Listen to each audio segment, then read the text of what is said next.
Welcome. This is Quillette Reader.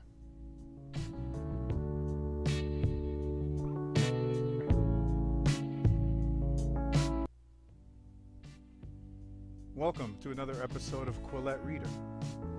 Today we'll be reading Video Games and the Male Meaning of Life, published on December 14th, 2018, written by Andrew Yang. When I was 7, my parents bought me and my brother an Atari 2600, the first mass game console. The game it came with was Asteroids. We played that game an awful lot. One night we snuck down in the middle of the night only to discover my dad already playing. My brother and I loved going to local arcades and try to make a few quarters last as long as possible. It was the perfect set of incentives. You win, you keep playing. You lose, you're forced to stand there and watch others play, hoping that someone is forced to leave their game in the middle so you can jump in. We became very good at video games. My favorite was Street Fighter II. I memorized the Mortal Kombat fatalities to inflict graphic harm on defeated enemies. On the PC, I was hooked the first time I played Ancient Art of War when I was 9. As I got older, real-time strategy games like Warcraft and Starcraft arrived to combine efficiently building armies and settlements with defeating live opponents. My friends and I would sit next to each other in a house with several networked computers, taking on strangers and talking trash.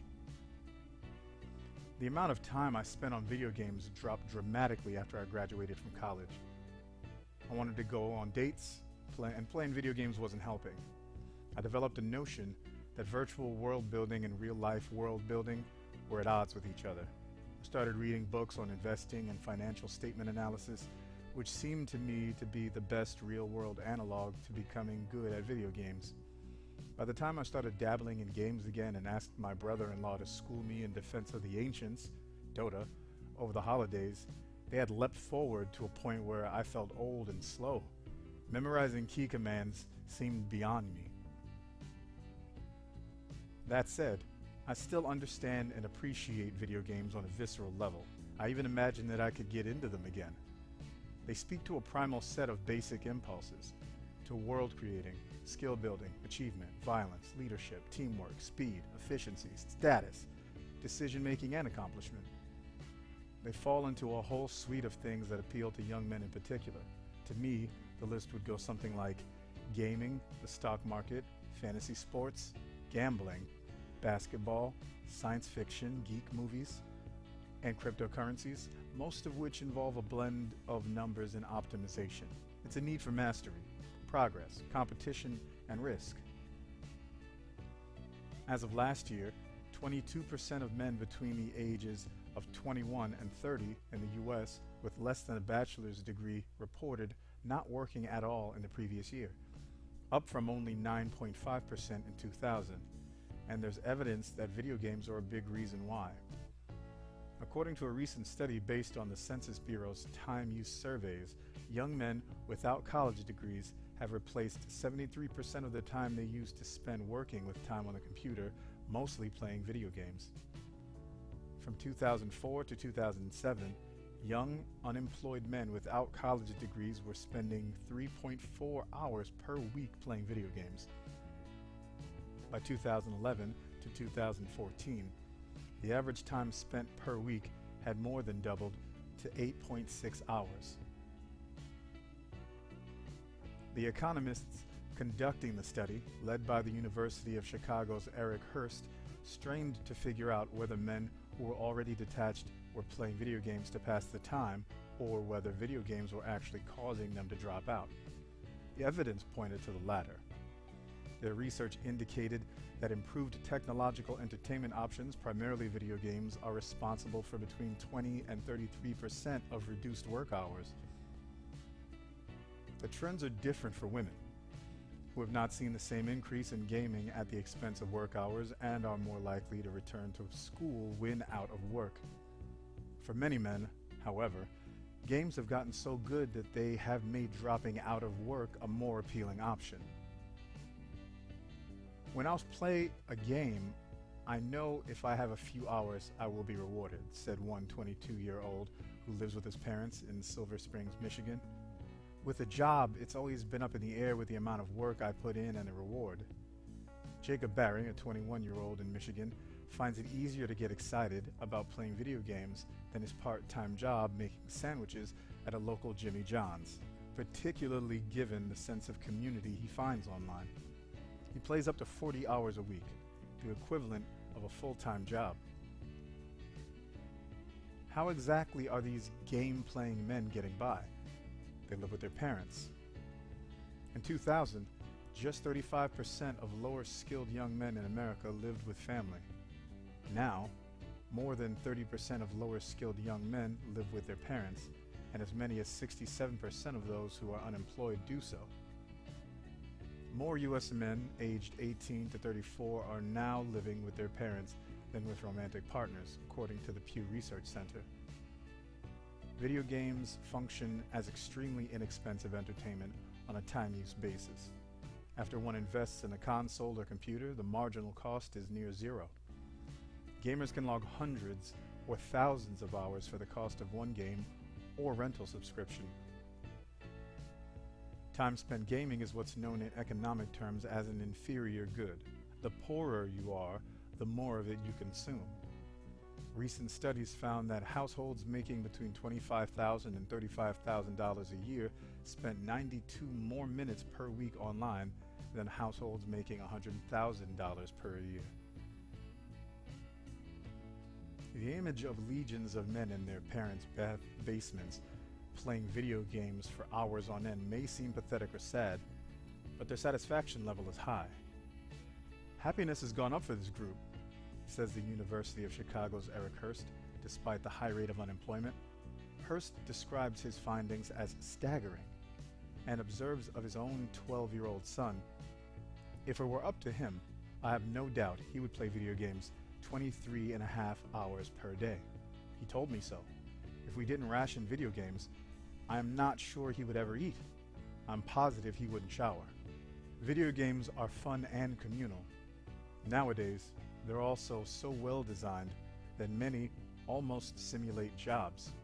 If a job's progress were measured in minutes and hours instead of weeks and months, in many games, you perform a variety of mundane, repetitive tasks in order to build points or currencies or accrue items. You then use these items to make yourself more capable. You complete quests with your friends or against the computer. You experience a continuous feeling of progress and accomplishment. As one can imagine, the problems come later. Playing video games as a pseudo job that doesn't pay can be fun, social, and even cool in your teens and 20s. By the time you're in your 30s, your friends may have moved on and you became the loser shut-in who lurks around the local GameStop. There is some evidence that these young, lower-skilled men who are happy in their 20s become much less happy in their 30s and 40s, says Hurst. Their work skills and prospects will be limited, and competing in the workforce will be harder and harder. To the extent they ever wanted to go out and start a family, it may seem more and more unrealistic and out of reach. They are likely to stay detached and may drift from video games to gambling, drugs, and alcohol. Indeed, the most recent General Social Survey showed that 31% of working-age men who are out of the workforce admitted to illegal drug use in the past 12 months.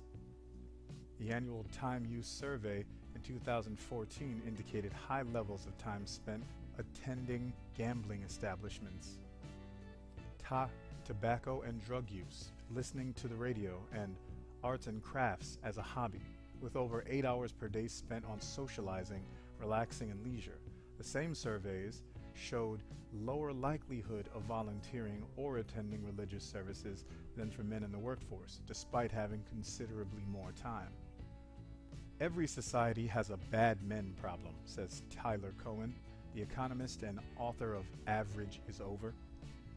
He projects a future where a relative handful of high productivity individuals create most of the value, while low-skilled people become preoccupied with cheap digital entertainment to stay happy and organize their lives. Games have come a long way since I was a kid. and they're about to take yet another leap forward. Virtual reality headsets are creating experiences that will take simulation to a whole new level. Digital entertainments will get better and better. The analog in the real world will become less and less appealing. Before long, video games, virtual reality, and pornography will merge into new forms of immersive experiences that will be more and more compelling. On a pure enjoyment basis, it's going to be hard to beat. Imagine a 21-year-old college dropout who's not excited to make sandwiches at Jimmy John's and prefers his gaming community. You could say to him, "Hey, this Jimmy John's job could go places. Sure, you make $8 an hour now, but maybe if you stick with it for a few years and you could become a manager. Eventually, you could make $35,000 or so if you really excel and are willing to work long and hard hours, including waking up at 5 a.m. to slice up tomatoes and cucumbers every morning and commit to it." The above is possibly true. Or the retail district around his Jimmy John's could shrink and a management job might never open up. Or Jimmy John's could bring in an automated system that gets rid of cashiers and front of house staff 2 years from now. Or his manager could just choose someone else. I can't really say that the food service job is more intellectually stimulating or social than playing video games.